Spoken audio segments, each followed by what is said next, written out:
Welcome to our course on God's nature and attributes. My name is Yujin Nagasawa. I'm professor of philosophy at the University of Birmingham. In this lecture, I will talk about the importance of addressing God's nature and attributes. Theists claim that there is God, and atheists claim that there is no God. But in order to evaluate their claims, first of all, we have to know exactly who or what God is. So here is a parallel example. Suppose that I say there is a unicorn, and whether or not my claim is true is dependent on how we define a unicorn. So suppose we define a unicorn as a white horse. Then of course my claim that there is a unicorn is true, because there are a lot of white horses in the world. But if we define a unicorn as a white horse with a spiraling horn, then my claim that there is a unicorn is false. So it's very important to define exactly what we are talking about when we make existential claims about what exists and what doesn't exist. Anselm is the 11th century theologian and philosopher who provided a definition of God. And according to Anselm, God is something than which no greater can be thought, or God is the greatest conceivable being.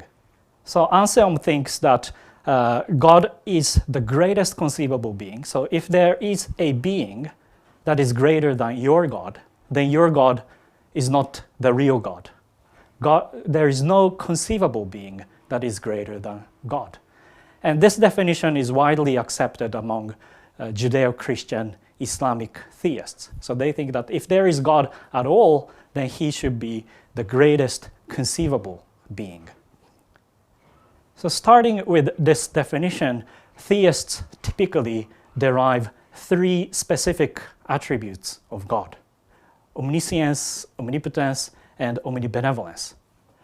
So these theists think that if God is the greatest conceivable being, then he should have all great-making properties that make God great.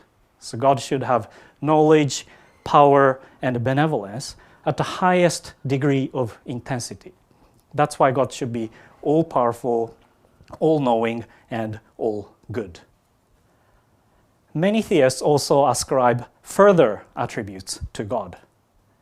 So some of them claim that God is immutable or changeless. So if God is the greatest conceivable being, then God cannot be physically affected, or God cannot change. We limited humans can change because we are imperfect. So we can become better or worse. We can improve further or we can become worse, precisely because we are limited human beings. But if God is the greatest conceivable being, then God cannot change because God is already perfect. So he cannot become better because God is the greatest possible being. God is a perfect being. And also God cannot become worse because if God is already perfect, then he shouldn't become worse. He shouldn't choose to be worse. Many theists also claim that God is eternal or timeless. So we limited humans exist in time. So there is the beginning and end of our existence. But God exists eternally, or God exists outside of time. God transcends time.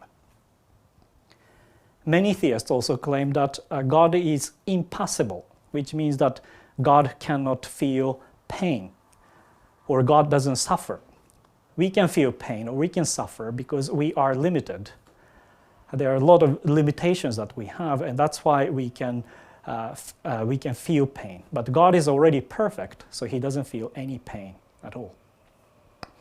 Some theists also claim that God is necessarily existent.